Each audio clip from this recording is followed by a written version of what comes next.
Lumière. Lumière. Lumière. Lumière. Lumière. Lumière. Lumière. Lumière.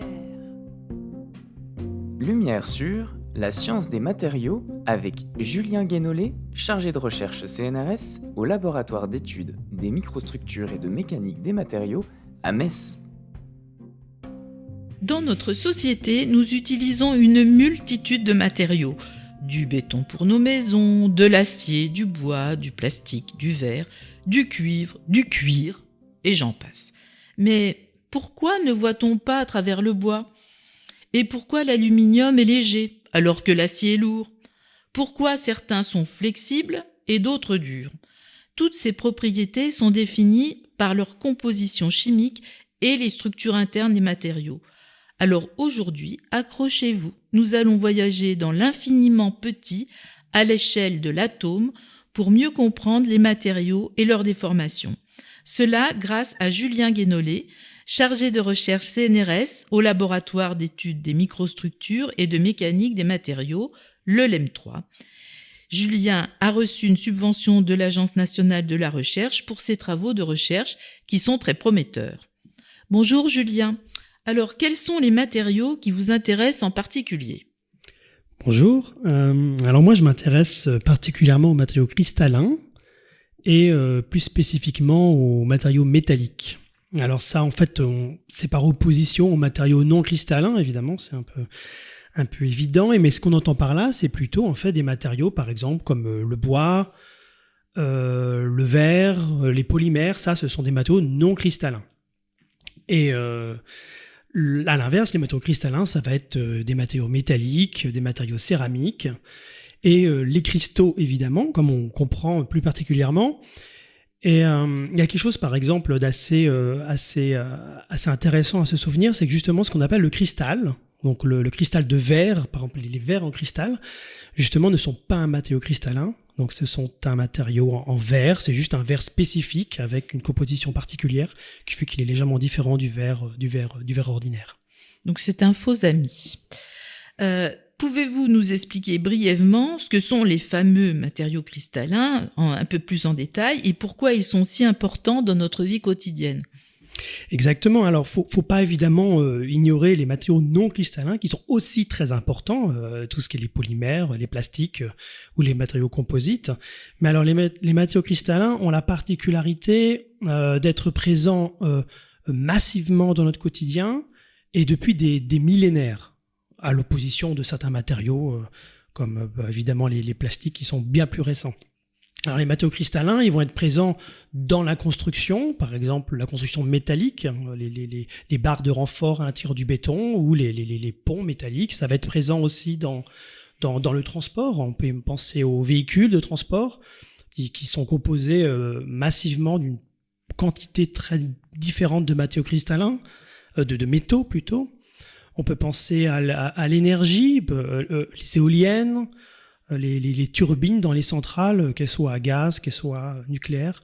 Donc voilà, les matériaux cristallins sont présents dans quantité de domaines différents et quantité d'applications, que ce soit des applications de pointe ou des applications, on va dire, plus ordinaires, mais très importantes quand même. Mais alors pourquoi est-ce intéressant de comprendre l'organisation des atomes dans ces matériaux-là ? Alors l'organisation de ces atomes est ce qui fait que ces matériaux sont cristallins. Ça veut dire que les atomes sont organisés de manière régulière, de manière périodique, à l'opposé d'un matériau non cristallin, donc amorphe, où les atomes vont être mélangés en désordre. Et là, l'organisation de ces atomes va leur conférer des propriétés particulières. Et donc, en comprenant cette organisation, on espère comprendre le comportement de ces matériaux. Et donc, évidemment, si on comprend le comportement, on va essayer de l'améliorer. Alors, ça veut dire que à un moment donné, vous allez regarder aussi les défauts qu'il peut y avoir dans les structures atomiques de ces matériaux et comprendre pourquoi il y a ces défauts et qu'est-ce que ça provoque. Exactement. Pour paraphraser une citation que je ne peux pas attribuer malheureusement, mais elle est souvent utilisée dans notre domaine, c'est en fait on dit que les cristaux sont comme les hommes, comme les humains, c'est leurs défauts qui les rend intéressants. Et donc en fait, on va s'intéresser aux défauts parce que souvent c'est ce qui va limiter ou améliorer, mais en tout cas, c'est ce qui va limiter ou impacter les propriétés de ces matériaux. Alors, il y a quelque chose d'assez évident, c'est on peut imaginer une poutre métallique qui a une fissure. En général, elle va être moins solide qu'une poutre qui n'a pas de fissure. Ça, c'est la chose un peu plus évidente. Il y a quelque chose d'un peu plus récent que j'aime bien citer parce que c'est arrivé il y a 2 ans, on en a beaucoup entendu parler dans les médias. C'est quand on a arrêté la moitié du parc nucléaire français et pour un problème appelé de corrosion sous contrainte, qui en fait, ça a été un problème qui est apparu par la détection de toutes petites fissures dans certains composants métalliques des centrales. Et puisqu'en fait, on ne comprenait pas pourquoi ces fissures étaient là, on a tout arrêté. Parce qu'on sait bien que quand on détecte des fissures, même microscopiques, en général, ça présage d'une défaillance potentielle à venir. Alors là, vous avez donné justement un exemple concret d'impact sur ces défauts, d'un de ces défauts sur les propriétés d'un métal ou d'un alliage.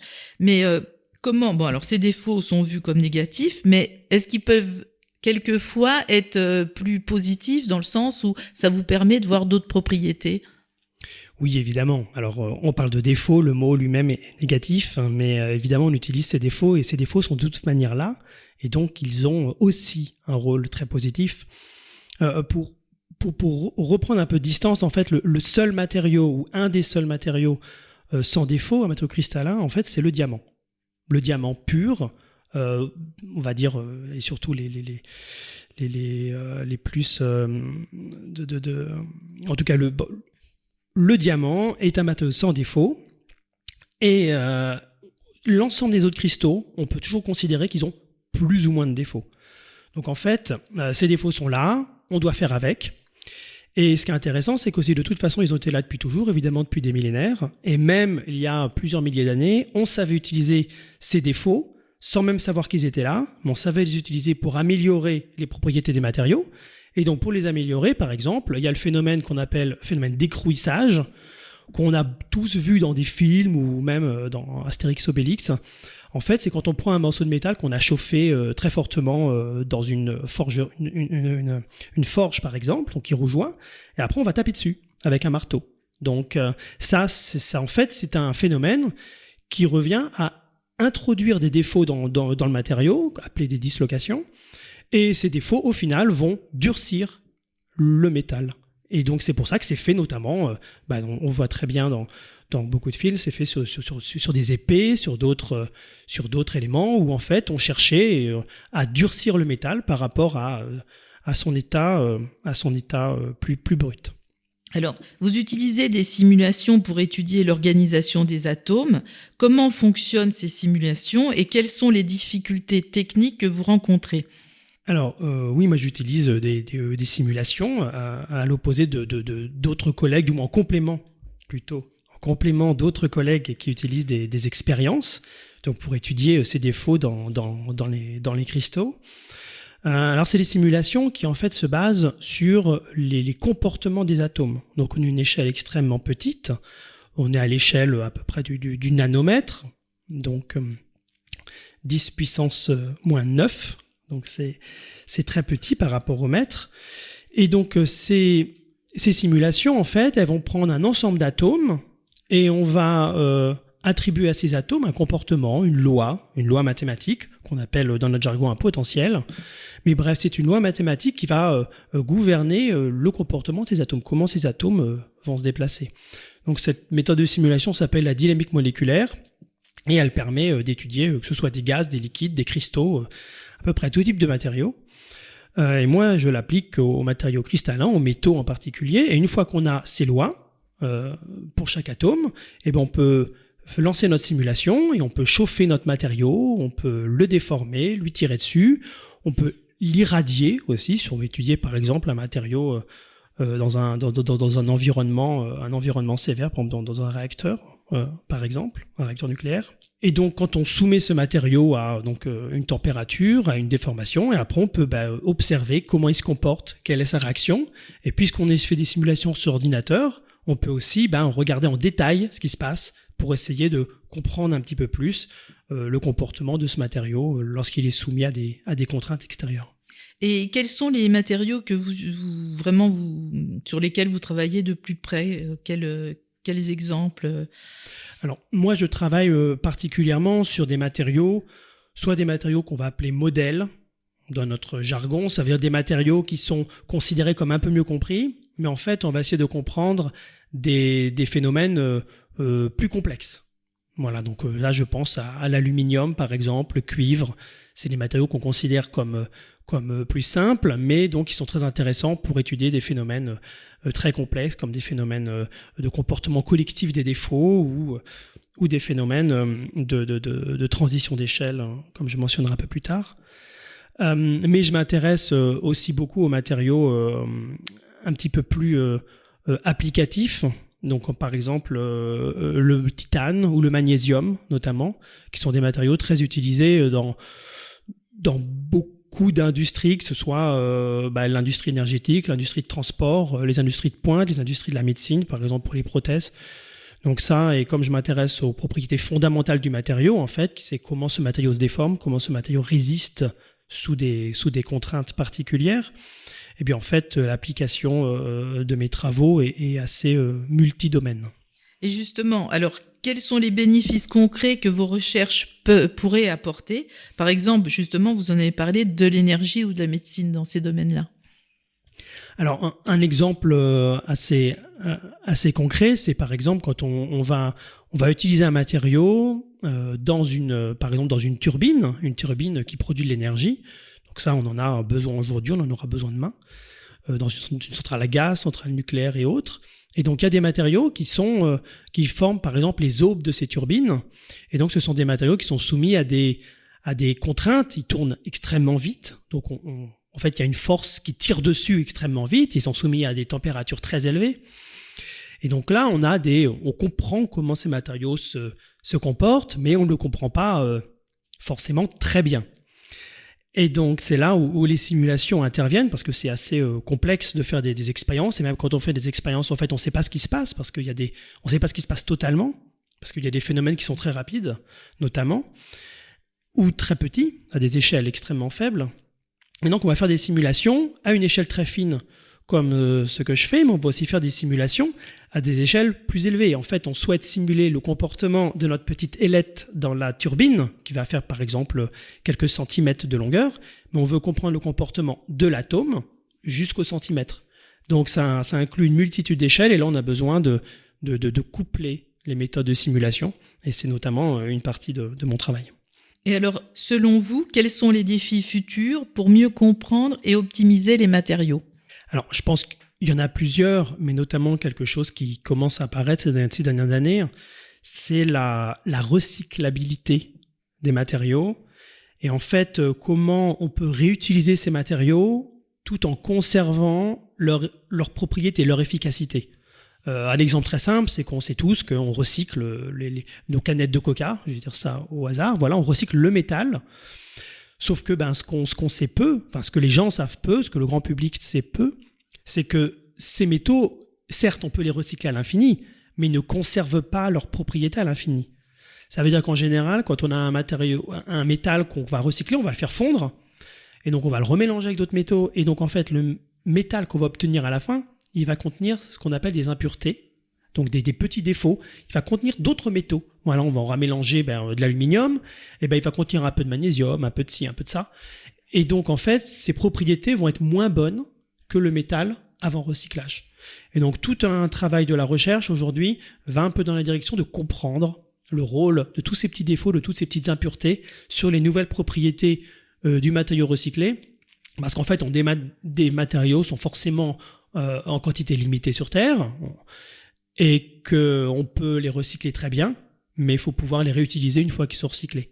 Et donc ça, il y a tout un travail à faire là-dessus. Et ce qui veut dire aussi que les alliages, ça doit être beaucoup plus compliqué quand il y a des alliages. Enfin, là, on parle de réutilisation de matériaux, et donc du coup, il y a forcément des apports nouveaux un petit peu pour qu'il y ait suffisamment de volume, j'imagine aussi.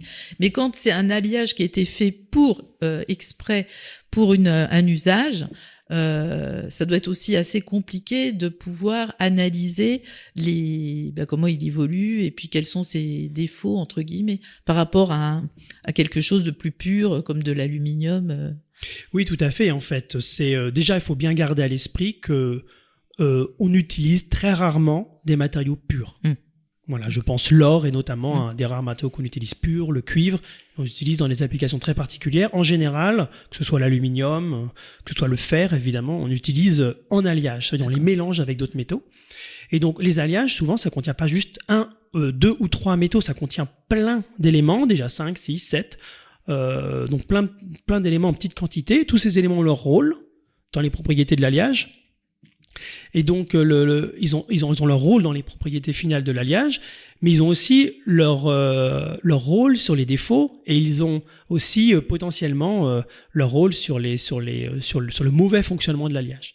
Donc voilà, quand on recycle un élément, un alliage, on ajoute plein de nouveaux petits défauts, et donc il faut essayer de comprendre un peu cette nouvelle soupe d'éléments métalliques. Alors, si vous aviez un message à faire passer sur l'importance des matériaux dans notre quotidien, quel serait-il ? Un ou plusieurs messages. Oui, alors j'ai le sentiment en fait que les matériaux sont souvent un petit peu le grand oublié que ce soit évidemment des politiques publiques globalement, mais beaucoup aussi des communications sur ce qui fait nos sociétés modernes. On parle beaucoup des technologies numériques, évidemment. On parle beaucoup des technologies, par exemple électroniques ou des choses comme ça. Mais en fait, les matériaux, c'est ce qui est à la base de tout. Et que même ces technologies numériques ou électroniques n'existeraient pas sans les matériaux faits pour le développement de ces nouvelles technologies. On pense par exemple, on peut citer l'exemple du laser qui a pu exister que parce qu'il y avait certains matériaux qui pouvaient créer ce faisceau laser. Et le laser lui-même, après, a induit... à créer la communication rapide et les fibres optiques, etc. et l'Internet qu'on connaît aujourd'hui. Et donc les matériaux sont un petit peu les grands oubliés, alors qu'en fait ils sont à la base de tout, et c'est aussi ce qui fait que notre société peut progresser, peut être résiliente. Ça, on peut penser aux matériaux solides. Encore une fois, dans l'énergie, on a besoin de matériaux extrêmement résistants. Si on pense au projet, par exemple, ITER, de projets de fusion nucléaire qui se déroule en ce moment en France, en fait, une grande partie du travail, c'est comprendre et développer les nouveaux matériaux qui vont permettre de fonctionner et d'être utilisés à l'intérieur de ce réacteur. Des matériaux qui ne sont pas encore connus aujourd'hui. Comment voyez-vous l'évolution de vos recherches dans les années à venir ? Vous avez déjà des pistes ? Oui, je pense comme beaucoup de mes collègues, en fait, nos recherches s'adaptent aussi aux enjeux sociétaux, même si on reste des chercheurs, on reste des chercheurs qui faisons de la recherche fondamentale, mais on ne peut pas perdre de vue les enjeux sociétaux. Donc, je parlais des problèmes de recyclabilité, donc c'est des problèmes environnementaux.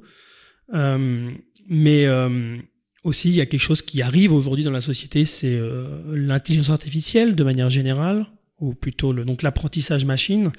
Ça, c'est quelque chose qui nous concerne pas directement, mais c'est quelque chose qu'on va forcément de plus en plus utiliser à l'avenir, parce que que ce soit nos simulations, nos expériences, elles génèrent des quantités de données, et que par le passé, on regardait tout nous-mêmes, mais qu'il est évident qu'en utilisant ces nouvelles approches par apprentissage machine, eh bien, on puisse découvrir des nouvelles choses dans les expériences qu'on a fait ou les simulations qu'on a fait. Alors, habituellement, on demande toujours à nos invités quel a été leur parcours. Qu'est-ce qui vous a conduit à devenir chercheur sur ces sujets-là ? Alors, c'est comme souvent, c'est un parcours assez long et pas linéaire. En fait, on se réveille rarement après le baccalauréat en disant je vais être chercheur en sciences des matériaux. Déjà, souvent, on connaît pas. Donc moi, après, j'ai eu un parcours assez classique à l'université. Donc j'ai fait un master de physique, de sciences physiques. Et ensuite, j'ai fait mon doctorat, une thèse en physique des matériaux à l'université de Poitiers. Et ensuite, je suis parti ce qu'on appelle en postdoctorat. Et donc, en fait, on est chercheur en CDD. Et ça, je suis parti pendant 6 ans en Allemagne. Donc, quelques années en Bavière, après quelques années à Aix-la-Chapelle, toujours en Allemagne. Et après ça, donc, j'ai été recruté au CNRS en tant que chargé de recherche en 2020. D'accord. Ben, je vous remercie beaucoup et on va suivre de près vos recherches parce qu'elles sont très intéressantes. Merci. Merci. C'était Lumière sur la science des matériaux avec Julien Guénolé, chargé de recherche CNRS au laboratoire d'études des microstructures et de mécanique des matériaux à Metz.